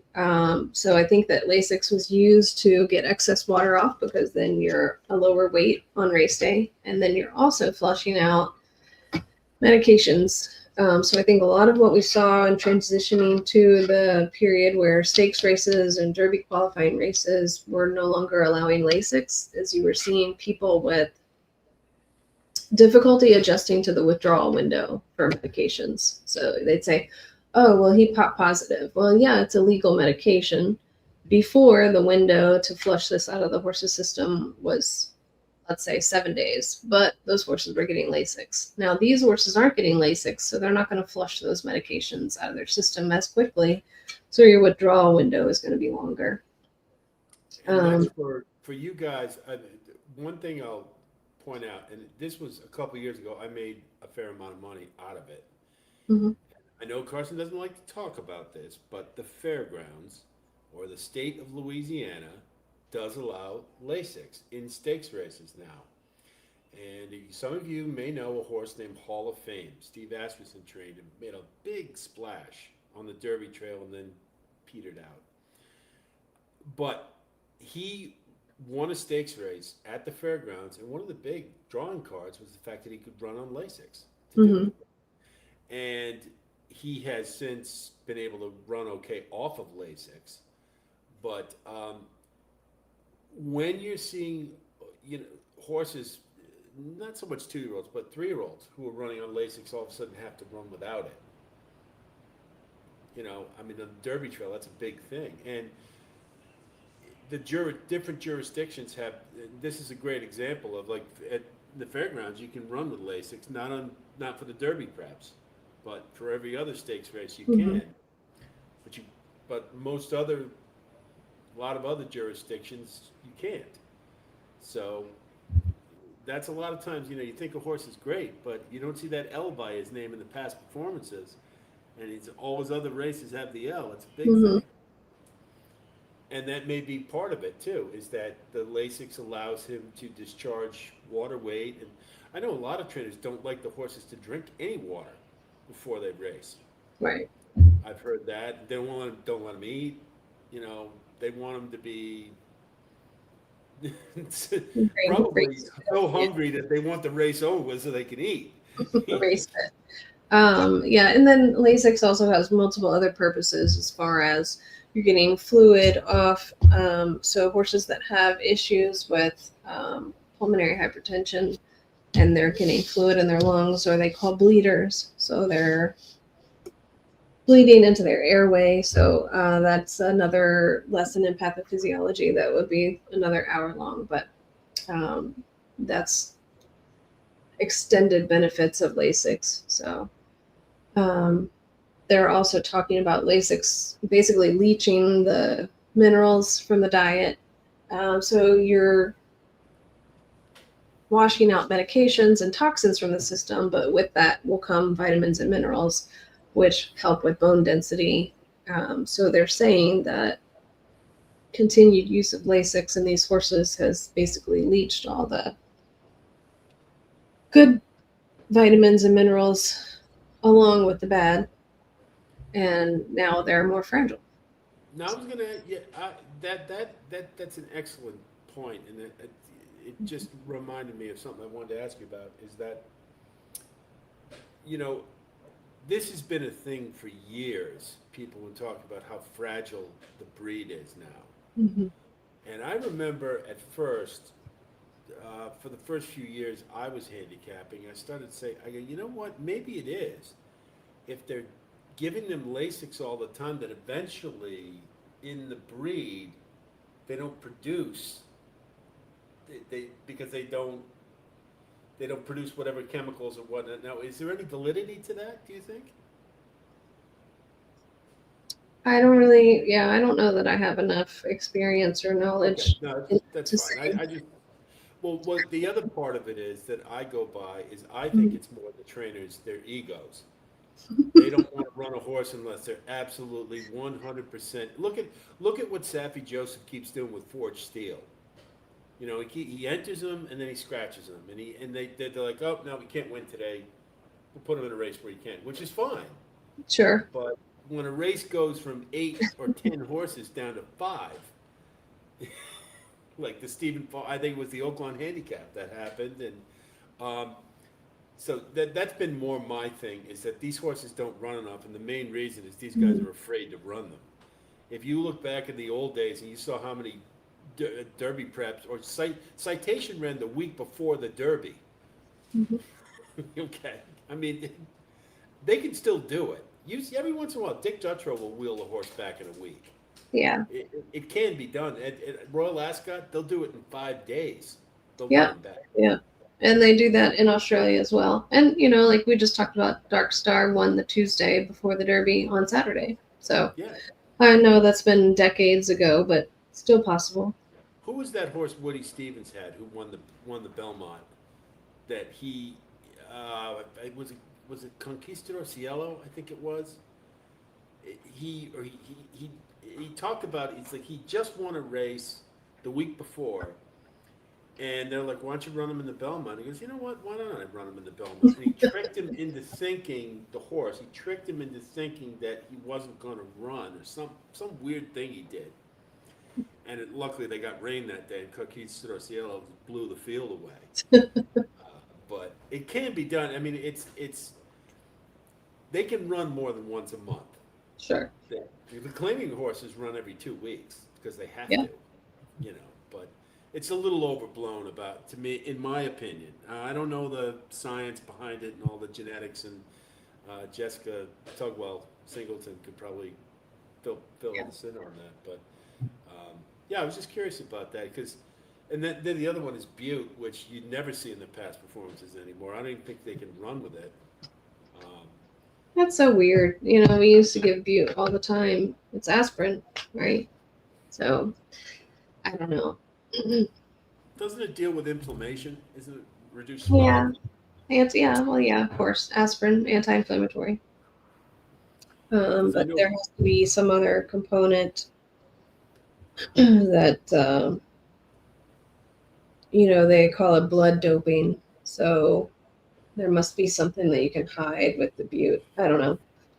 I'm not a chemist. I didn't pass organic chemistry, otherwise I'd be a vet. But there's got to be some extra bonus of giving Butte other than just it being the anti-inflammatory. And you're masking pain, but also there has to be something else that you can mask. I don't think that. Well, yeah, and that I don't think I think that's it's like with the Lance Armstrong and the bicyclists. You know, they figured Yeah. out the cocktail, how to hide it, and I wouldn't be surprised if that goes on. In fact, Yeah. I'm fairly certain it does. Yeah. And but I don't think HISA will ever stop it, especially for the smaller tracks is where the problems are. It's not Mm-hmm. the big tracks because these guys are broke. They got, you talked about Joseph Lee with 6 horses. You got some people out there with three, two horses, and they don't run, they don't eat. That means the trainer doesn't eat. And I'm sure there's plenty of guys. Apollo Lobo, who's a pretty prominent trainer, was Yeah. talking about driving for Uber because he wasn't doing it. So Yeah. that's where the problems happen. Is when they don't have any money, and this is where you see a lot of these things that people get up in arms about it. They talk about the grade 1 animals. They're treated like kings. Most people should be treated so well. Mm-hmm. It's the smaller tracks where these horses are running for a nickel. Claim $5,000 claiming races. Most of them aren't running. They haven't seen healthy in forever. Well, that was the thing. I think it was earlier this week. David posted about Louisiana, my favorite state, regarding horse welfare. Just dropped the claiming tags for their races by like $7,000. So you're basically wiping out the incentive for these trainers to even run. But I think he said that they decreased the claiming by like $5,000 to $7,000 on average per race. So then you're gonna, yes, you have a lower entry fee, but then you're also winning less if you win the race, and then you're getting a horse that you potentially paid $25,000 for claimed away from you for $2,500. So it's like they're changing the conditions of the race and making it less appealing for trainers to support these smaller meets also. So it's very strange what's going on. I don't know. Well, to me, when you have a trainer like Kenny McPhee talking about retiring, Yeah. and he's a 7-figure trainer, I mean, and he's like, it's becoming too hard to Yeah. get through all of this. And I remember Graham Motion. People don't realize, when you ship from one jurisdiction to another, Mm-hmm. a lot of times these trainers will get popped, and they didn't do anything wrong. It's just that the timing wasn't right, or they cut it a little close for the medication to get out of the horse's system, or Yeah, that's what I was speaking to about the withdrawal window with the Lasix. It was like Yeah. they knew how much time they had for testing when the horse was on Lasix, but now that the majority of the districts or the conditions of the races are no Lasix whatsoever, they had to adjust to that longer withdrawal window, as it were. Now, Debbie has a question, that Silver Charm. Are there any trainers that are super anti-Lasix and Butte? I'm not overly certain what that means. I think what she's saying is, are there some puritanical type of trainers, I guess, who are just like no medications, period, kind of thing? I don't know. Yeah, I don't know. I've never worked in the barn. I've worked closely with a trainer down in Florida. But I think that if you were to say no Butte or no Lasix, at some point you're approaching animal cruelty because you're not going to not give a pain medication to a horse if they need it. I guess if you're talking about giving any type of medications of an active or, horse that's entered in a race, that's a little bit different. But if the horse needs the medicine, give them the medicine and they're not going to run, for however long it takes. But you would not medicate a horse. I can't imagine any trainer would not medicate a horse that needed Butte for pain. Just as an aside to that. Yeah, I don't know. But as far as holistic stuff, I don't really know that there's anything comparable to Lasix or Butte that you could give Yeah, I don't know. Just as an aside to that, one of the fun Hmm. little facts, of course, Hartspun is my favorite horse. And one of the things that Rick Porter said was I that lost the sound again. can you hear me? No? Is my mic on? Wait a minute. Hang on.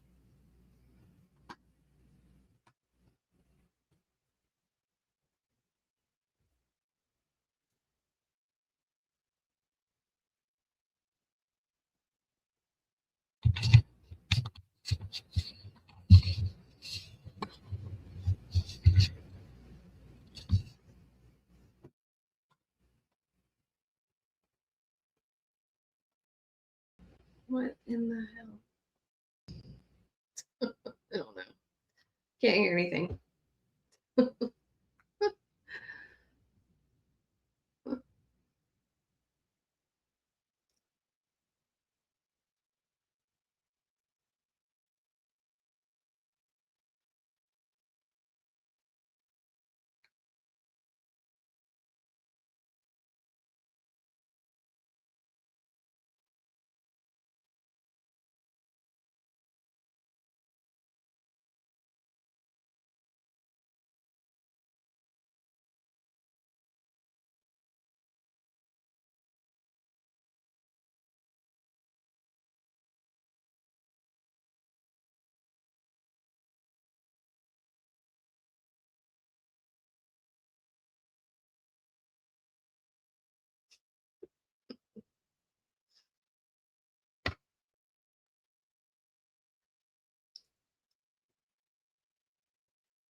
I went from no sound to no video. Wait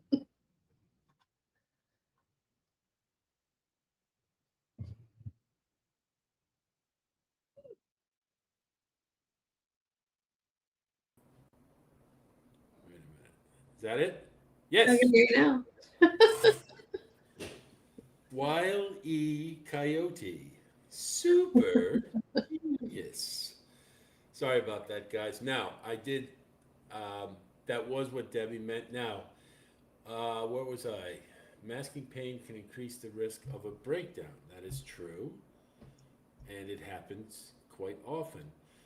Um, Let me see what Paula says. The more an injured horse or dog runs with masking pain, it doesn't change the damage, and more wear and tear on them, damage can become irreparable, if not catastrophic. Well, yeah, of course.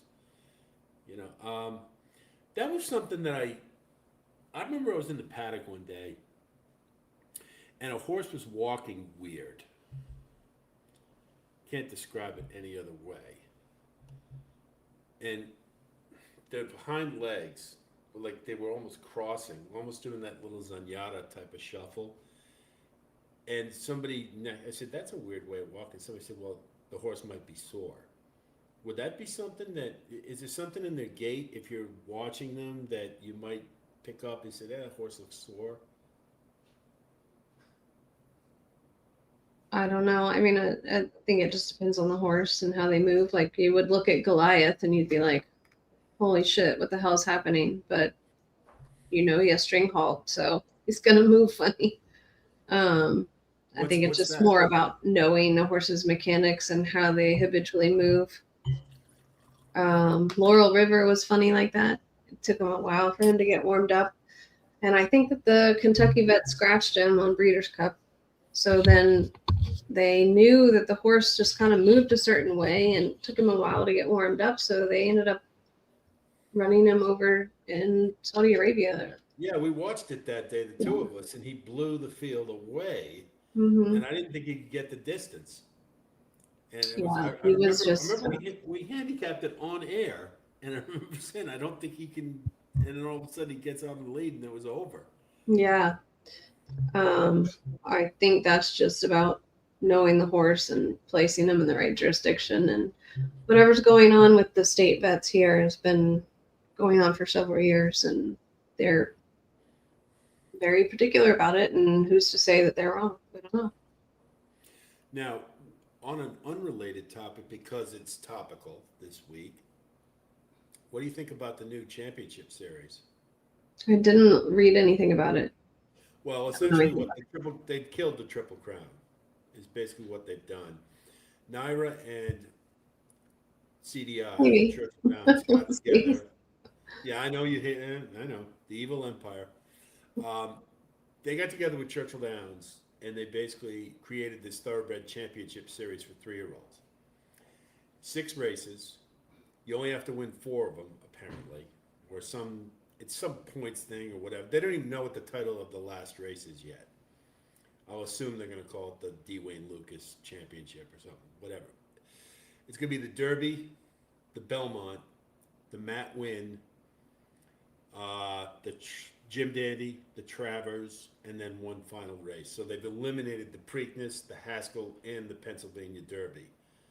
And I think that's pretty much going to be the death knell of the Haskell and the Pennsylvania Derby. I think it could very well be. And the Preakness is really Preakness moved to 3 weeks after the Derby. So now you're running the Belmont 2 weeks after the Preakness. It's a freaking mess. But I was just curious if you had a thought about it. I didn't look at the new championship series, and I think if people want the Triple Crown, they'll go for it either way. I don't think they care. Now, here's an interesting thing Paula brings up, and I can speak to this. Remember the horse New York Thunder? I was there at Mhm. Saratoga that day, and I never want to see something like that ever again. That was the worst thing I've ever seen. Because we're all standing there like, please stop, stand still, and just kept going. Yeah. And I will say this now, this is a case of that was a horse who had a lot of problems because he was scratched multiple times for multiple races. I remember that specifically because everybody Hmm. kept. I remember reading the past performances and going, "Ooh, he looks good," and then they'd scratch him, and they scratched him again, and they scratched him again. He finally ran at Saratoga, and he blew the field away. And then he ran in the Jerkins, I think it was, and he broke down, and it was brutal. That was a that no, I'll tell you guys that is a racing an ownership group, Ammo Racing. There's a soccer ball, they're purple and white, and they got a soccer ball in the middle because the owner is a big time agent for professional soccer players in Europe. Extremely ambitious, runs a lot in Europe. He had King of Steel. You may Hmm. remember. He's a little, hey, let's face it. There's some owners there who don't really care, and I think he's kind of one of them. Whenever I see his horses, I go, I hope he's okay, But yeah, I was there. That I don't ever want to. I was there for Maple Leaf Mel too, the same year, and um, Yeah, I mean, but that's not just anti-inflammatories. That's not just Butte. oh, no question, What I no was question. talking about earlier was Butte powder, Yeah, not injecting a joint with no, who that's knows what. irresponsible. That's just irresponsible ownership. That's what that is, in my opinion. But it's not always the trainer. Sometimes the owner says he's running, and I don't care. But you know, Yeah. sometimes. But Mhm. what now? The one thing we have avoided. This has been really pretty impressive, and I don't get to hear about this stuff at all, and I've opened my eyes about quite a bit on the backstretch. But let's talk about handicapping because that is something you're rather proficient at, having won contests and things of that nature. I know you're very humble about that, but you have. Tell us, if you would, how do you approach a race when you handicap? I don't know. You were trailing off there. I can't hear Will again. Oh, okay. Oh, All right. so what I now? was asking you, how do you handicap races? Like, I, what's your, I how do yeah, you I do it? don't usually. Like if I'm doing it for work, I'll try to figure out who's going to be a closer, but I don't play much at all anymore. Probably haven't wagered in over a year. Um, if I'm handicapping the race for photography, then really more looking at where the horse is going to run on the track, closer versus speed horse on the lead. But Because yeah, I one of don't. my favorite things on Trust the Profits is when you used to go, I'm on this four. I used to love that. We'd be playing a turf way and you'd be like, I'm on this four. Yeah. And I mean, I don't know. That's been several years ago. I don't really know what all it was specific to the horse or looking at workouts. Maybe where the horse ran the race before, or depending on what track it was, if I knew the trainer was definitely using. I think we wagered a couple races for Louisiana, so I knew the horse, or knew the trainer rather, was putting them on something. oh, I remember that night specifically because Yeah, of the guys, I just can't do this because it was Evangeline Downs. yeah. I Uh, just those little, and that's kind of, like playing smaller tracks can sometimes be fun, yeah. but when they're that small, Evangeline, Louisiana Downs, Delta Downs, I hate to pick on Louisiana like that, but Well, yeah. that's when it's a little too Will Rogers. That when they're that small, then there's so many other things that You unless you're start on the to see the backstretch where same you names know. over and over again, so you know. Yeah, they're definitely using, or you can pick out a pattern in their race form and say, well, they didn't use last time, so they're probably using this time, so they're probably going to run lights out this time, um, which is unfortunate, but I think we have to play the game. If you're still wagering on races, you have to play on the trainers that you know are doing extracurricular activities. I don't know. I don't know how else to say it. Um, Well, or it's don't kind of wager on those races at all and stay away from it. And then in most cases, you get bit by the CAWs when you're tanking on well, your odds late. you are indirectly speaking to something that I talk about all the time, and that's trainer intent. Yeah. Is what is this guy trying to do? And that is actually that is a very different way of looking at trainer intent. I don't know that I've ever looked at a race where I said, based upon how the horse's running lines, Mhm. about, well, he was probably on something today, but he's not, you know. There were just guys. I mean, when George Navarro was training at Gulfstream, I just assumed all his horses were juiced. Yeah. Just assumed, and they were. Yeah. I don't think there's any doubt about that. Other guys are, there's Jamie Ness, Robertino Diodoro. I suspect it rather strongly, but Suspected who? Jamie Ness. I know, but what'd you say after Deodoro? They're trainers that I know, I you just know. didn't hear the name you said after those Oh, two. I didn't say one. Just those two, or Okay. Rob Atras. Oh, okay. And I remember, what was that horse he had? Repo Rocks, who won a stakes race at Aqueduct with like a 115 buyer and had never run anything remotely close to it before. And I remember even your favorite person, Andy Serling, bringing him up about, that just doesn't happen. What's going on here? Because he was winning at like 40% at Aqueduct, and Mm. he just couldn't lose. Period. Um, and some of you guys might, I know Carson's going to agree with me on this. So one that you guys might not suspect that I kind of have, I would suspect a little bit. Linda Rice is, I kind of think, one who likes to do anything she can to win, and I suspect sometimes there's some skullduggery going on there. But Yeah, I don't know. It was something whatever she was doing with the entries, working with somebody in the office so she would know which races to enter her horses in.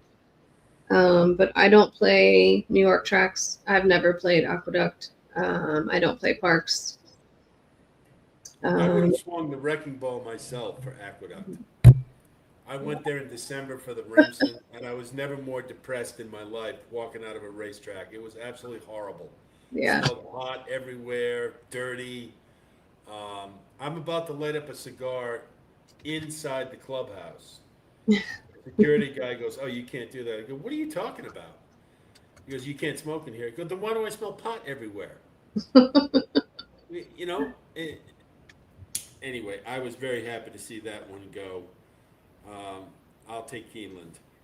Yeah, I'll play Kentucky Downs. I'll play Turfway. I'll play Keeneland. I'll play Churchill. I like Ellis, but that's about it. When I lived in Florida, I would play Florida just because, I watched those races. But I really probably cut my handle from $25,000 a year to $250 a year. I'm just not going to play with the CAWs and the way things are, unfortunately. Yeah, I mean, everybody talks about the CAWs, and I get it, and I don't disagree with any of it, but I will say this, and these guys have heard my position before. Hey, if I hit a 30-1 shot, I still win. Oh yeah. Now, I mean, the CAW, they're going to get their money, but hey, they didn't bet as much on it because they didn't know or Mm-hmm. didn't suspect. So, as long as that exists, I think there's you can beat the algorithm. That's the way I look at it. And, if it means better purses, Yeah. but is it a pain in the ass? Yes. I mean, when you get a horse, you think you got him at 8-1, and all of a sudden he's traveling up the backstretch, and you see he's at 2-1, and yeah, that hurts. But I don't, and it's not. I don't think it's a necessary evil. I want to be clear about that. We have too many things that people think are necessary evils in horse racing that don't have to be. I would say, but I don't know. Well, I think I don't know. What do you think? I think we've covered a lot tonight. This was great. I mean, this was so different. I hope you guys like this. I thought this was great. I learned so much myself just about the backstretch. I'm always curious about this stuff because you don't get transparency in horse racing, I know. so you don't know a lot of this stuff, and I don't know that we ever will get it because you don't get it for NFL teams. You get an injury report, but you really don't know how badly hurt they are. Yeah, I know. I think that, like I said, if they would just monetize Encompass, I think that people would get their data and they would pay for the data. And you could solve a lot of issues. But Well, you ever hear about Track Smart? mm-mm. Because somebody on X was talking about how there was a horse who he won, but he had had electroshock therapy, Mm-hmm. and TrackSmart will tell you when this actual stuff.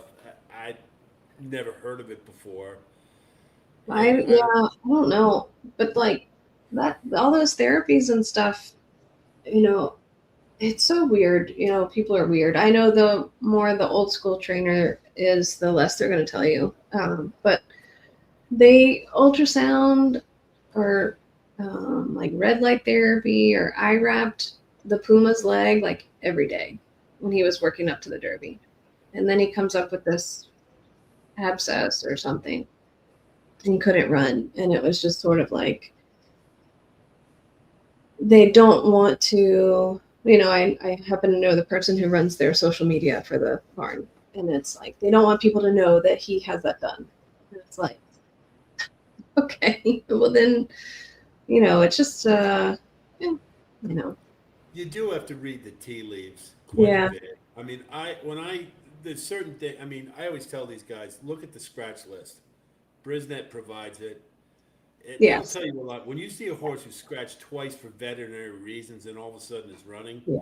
you And I probably think want. that's another thing they can incorporate, especially to the ADWs. It's like you can go back and look at past performances, but it's going to say they either ran or they didn't. It doesn't give you any other information from that. So, I would love to know if a horse was a vet scratch or why they scratched or if they were cross entered.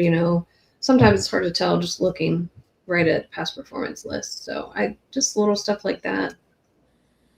And Yeah, I mean, I think there's when I see, I mean, the guy who's really been, um, there's been a lot of it the last couple of years is Bob Baffert. Scratching, scratching, scratching. Can't keep horses on the track. Brant, Arabian Night. And you wonder, when I see it's one horse, okay, but when you start seeing the same trainer, 2, 3, 4, 5 horses he can't keep on the track, and I start to wonder about. And now Brant just retired, and he wasn't any good anyway, but he was a horse that they couldn't keep on the track. yeah. And I sometimes you wonder, it's like because Arabian Night wins the Southwest Stakes by open lengths, and then Baffert's like, "Oh, you're not going to see him for a while." What does that mean? Why would you? What's the point? Well, I think that I will say this about Bob is he's going to do what his owners want to do. So it's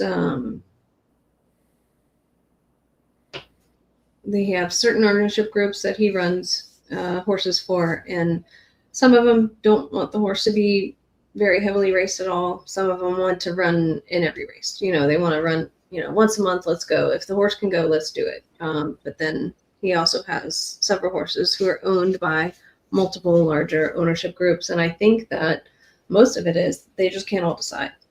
So if you had, a single owner in some of these horses, I think that they would get them placed a little bit more consistently. And then you have some owners that just, they want to have horses that run a couple times a year when they're, 2, 3, and 4, and that's it. I don't know. He's going to do Well, what the owner wants. I don't well, think that. yeah, that's been. I mean, somebody even brought up about, screw the 3-year-old championship series. How about having one for older horses so they stay Mhm. around?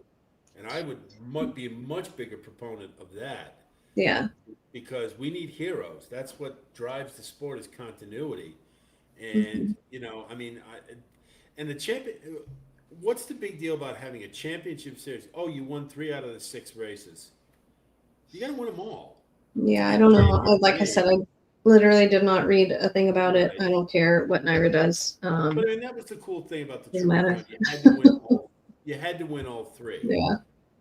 And that was special. There's only been 13 Triple Crown winners, Hmm. and that's why. I mean, in Well, England, the English and Triple some, Crown, nobody's yeah, won it since the Jinsky 60 years ago. somebody can still win it if they want to. Well, they can, but they won't because they don't want them running the Preakness. The money's not there. They want to get the $5 million bonus, and if they run in that's the problem with it. If they run in the Preakness logistically, now they can't run in the Belmont, and then they likely can't run in the Matt Win, and they really screwed the Preakness, and it was a very petty thing to do. They I didn't mean, have. they can. It's just 3 weeks and 2 weeks instead of 2 weeks and 3 weeks. Yeah. Well, that's what depends on their motivation. Well, that's true, but I mean, it's. I tried to look at it as time marches on and things change, and I very much like to see things I grew up with stick around, but you know, a lot of them have gone. Uh, so, but it's. Wait, you all right? No. Okay. All right. My sister has fallen out of her wheelchair. I am going to have to No. attend to that. No, so Okay. Carson, thank you very Yeah. much for your time. This was great, guys. I'm going to have to cut it. Thank you. Due to Hope call. everything's okay. Oh, I think she'll be okay. She just needs some Okay. help. I'm We fine. we will talk soon. Okay. And thanks again. Really, really enjoyed it. And come back sometime and we'll talk some more. Sounds And good. okay, guys. Thanks all to all of you. And as I say, that's it from here. I'll talk to you soon. And until then, be well. Good night.